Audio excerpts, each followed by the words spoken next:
With bends, the way I like to teach them is I have two kind of hard, fast rules that I use with bends. Now, these are really good practices or best practices, but they don't always have to be exactly. You're going to come up with some anomalies where it may not be always feasible to do it this way, but here's some good guidelines, okay?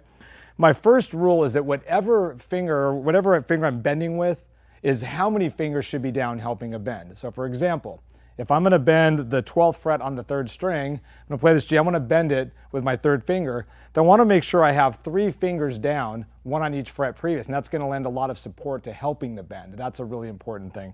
If I'm bending with my pinky, a lot of people, you'll see people sometimes try to bend with just one finger. In fact, if you get a close-up, you'll see that sometimes you'll see somebody, their hand isn't on there, and you don't have that same support. But if I have all 4 of my fingers down, you have a lot of support there, a lot of strength there to get those notes to ring. So if I'm bending with my 4th finger, I want 4 fingers down. If I'm bending with my 3rd finger, I want 3 fingers down, 2nd, 1st, so forth. Now, obviously, with your 1st finger, you can only use your 1st finger to bend. It's usually a little bit more challenging, but that's kind of the idea there. So there's rule number 1. We can go back to the wide shot.